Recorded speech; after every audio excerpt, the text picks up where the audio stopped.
Oke, Assalamualaikum warahmatullahi wabarakatuh. Kami dari Time Sister akan menjelaskan bagaimana atau tata cara penilaian LKD oleh asesor internal atau asesor dari perguruan tinggi yang sama. Jadi, asesor adalah dosen yang diberi wewenang untuk menilai laporan kinerja atau portofolio dosen.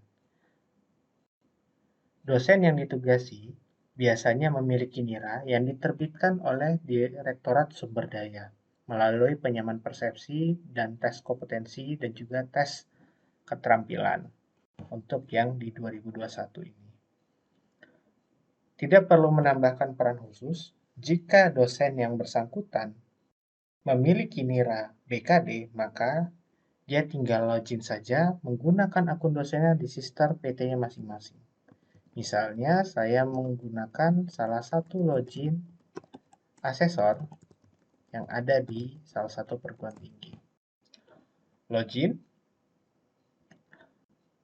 Ketika berhasil login, langsung menuju ke layanan BKD di submenu asesor BKD.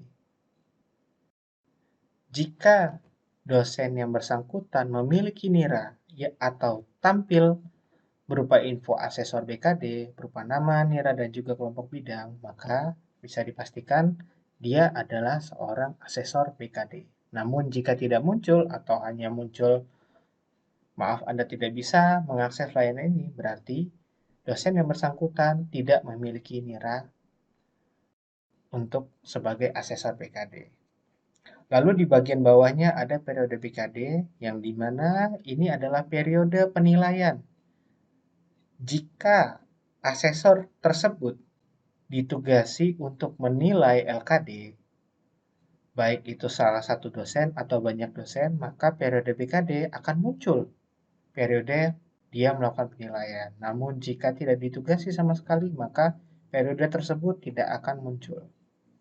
Sebagai contoh, langsung masuk ke lihat proses. Ketika lihat proses, halaman selanjutnya adalah daftar LKD yang dinilai.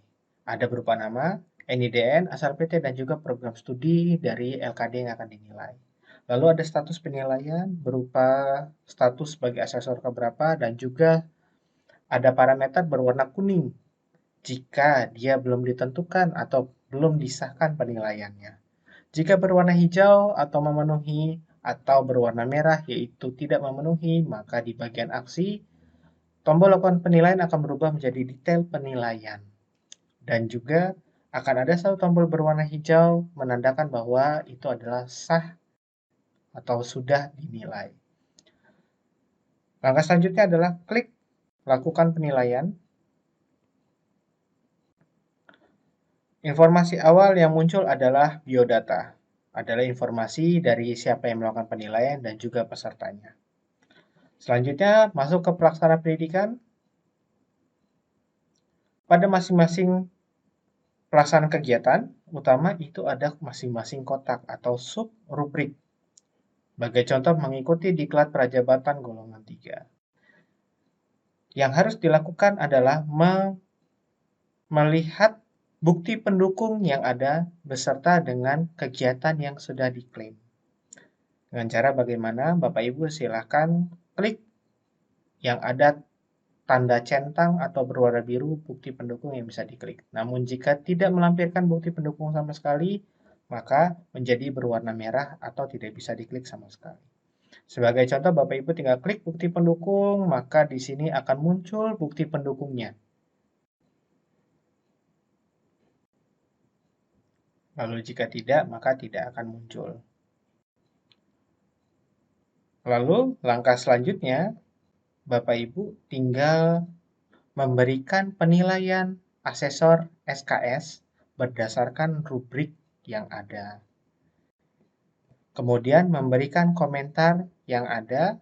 Ketika sudah pada masing-masing penilaian, Bapak Ibu ada di sini di bawah ada tombol simpan. Ini untuk menyimpan di bagian sub rubrik ini saja. Jadi Bapak Ibu, agar penilaian bisa tersimpan, silakan Bapak Ibu klik simpan penilaian. Sebagai contoh,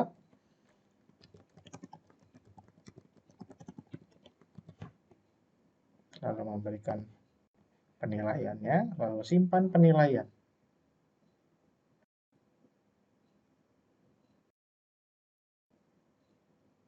Langkah selanjutnya, Bapak Ibu, kita masuk ke perkuliahan. Di perkuliahan, ketika kegiatan lain bermain dengan SKS, di perkuliahan Bapak Ibu hanya perlu menentukan pertemuan keputusan asesor berdasarkan bukti ajar yang sudah dilampirkan oleh dosen yang melaporkan.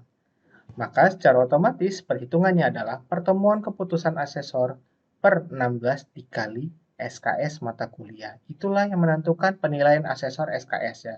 Jadi akan terkonversi otomatis sesuai dengan pertemuan keputusan asesor yang Bapak Ibu isikan berdasarkan bukti ajar. Jika sudah, Bapak Ibu jangan lupa klik simpan penilaian mata kuliah. Dan Bapak Ibu wajib memberikan komentar pada masing-masing kegiatan.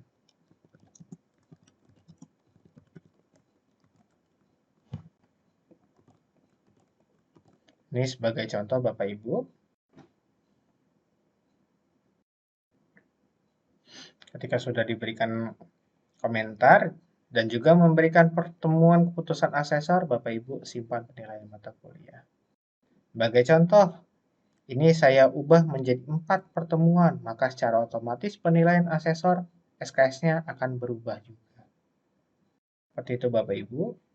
Lalu jangan lupa klik simpan penilaian. Maka penilaian asesor SKS dan juga pertemuan keputusan asesor akan mengikuti beserta skalanya.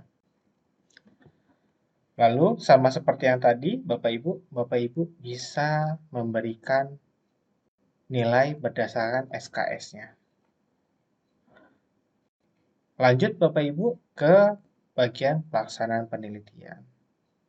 Di bagian pelaksanaan penelitian, Bapak Ibu bisa mengubah jenis kegiatan yang sudah ada.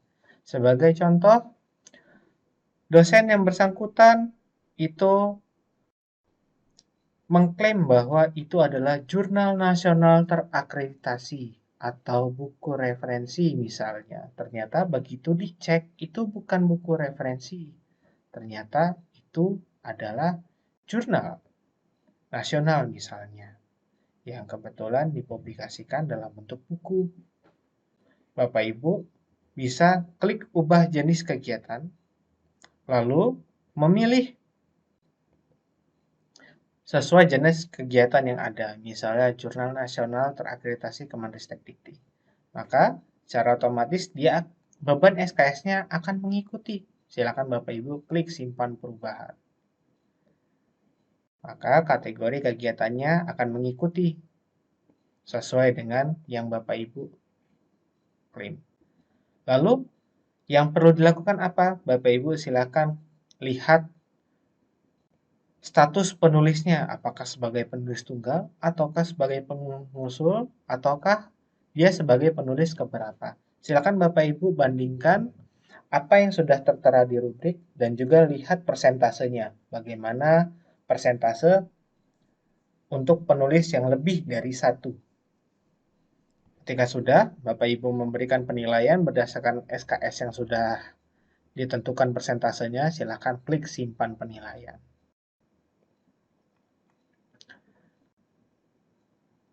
Lanjut ke pengabdian dan juga penunjang, itu sama Bapak Ibu bermain dengan SKS-nya. Lalu lihat rambu-rambu yang ada di rubriknya. Apakah kegiatan tersebut menggunakan persentase untuk masing-masing penulis atau tidak.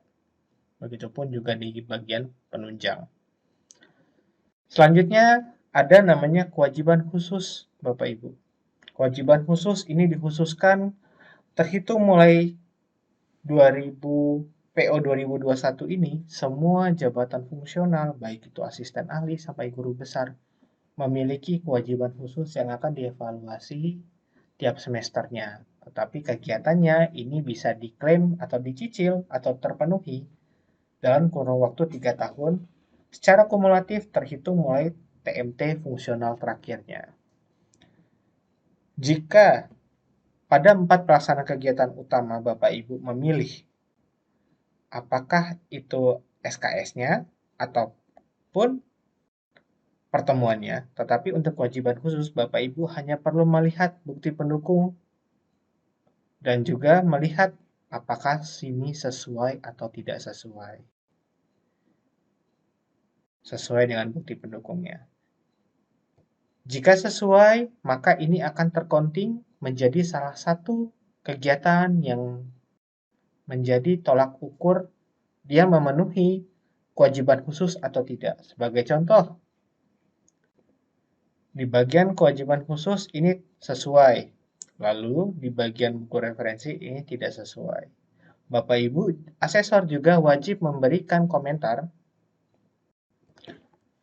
minimal 20 kata.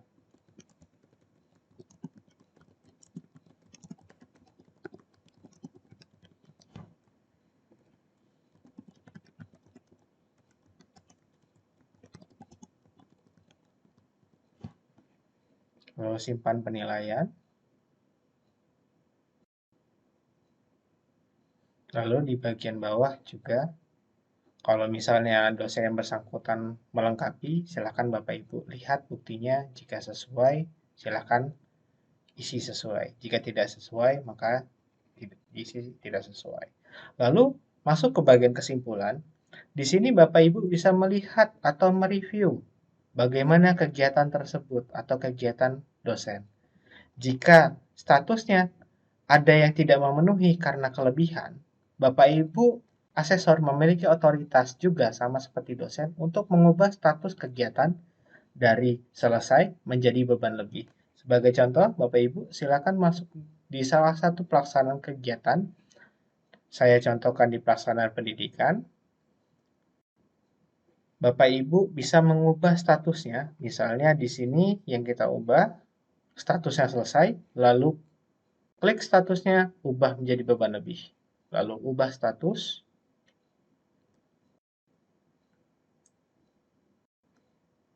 Lalu oke, maka di sini statusnya berubah menjadi beban lebih. Lalu di bagian kesimpulan, 0,5 tersebut pada pelaksanaan pendidikan akan berpindah menjadi salah satu SKS lebihnya. Jadi yang tadinya 15,5 menjadi 5. Kapankah kita mengubah dari status selesai menjadi beban lebih untuk asesor? Ketika Bapak Ibu selesai melakukan penilaian sampai penunjang, lalu di bagian kewajiban khusus sudah memberikan penilaian, Bapak Ibu lihat di bagian kesimpulan, jika dia ternyata melebihi 16 SKS, Bapak Ibu wajib untuk mengubah salah satu kegiatan dari 4 pelaksanaan kegiatan tersebut menjadi beban lebih. Yang dimana biasanya di bagian pelaksanaan penelitian untuk yang besar atau di bagian pelaksanaan pendidikan, pengabdian maupun di penunjang. Silakan Bapak Ibu sebagai asesor memilih beberapa kegiatan yang bisa diubah menjadi beban lebih agar dosen yang dinilai tetap memenuhi standar yaitu minimal 3 SKS dan maksimal 16 SKS untuk dosen yang memiliki tugas tambahan atau minimal 12 SKS dengan maksimal 16 SKS untuk dosen biasa tanpa tugas tambahan. Lalu di bagian bawah ini ada syarat kewajiban khusus. Jika ada kewajiban khusus yang dinyatakan oleh asesor itu sesuai, berarti total kinerjanya akan bertambah 1 sesuai dengan kegiatannya. Jika dianggap tidak sesuai, maka tidak akan dihitung sebagai salah satu syarat kewajiban khusus. Ketika Bapak Ibu sudah melakukan penilaian, asesor silakan klik sahkan penilaian kinerja. Jika sudah, silakan klik ya sahkan penilaian. Jika sudah, maka Bapak Ibu tinggal klik OK. Maka di sini akan terlihat statusnya apakah memenuhi atau sudah memenuhi. Itu saja Bapak Ibu. Terima kasih atas waktunya. Saya cukupkan. Wabillahi taufiq wal hidayah. Wassalamualaikum warahmatullahi wabarakatuh.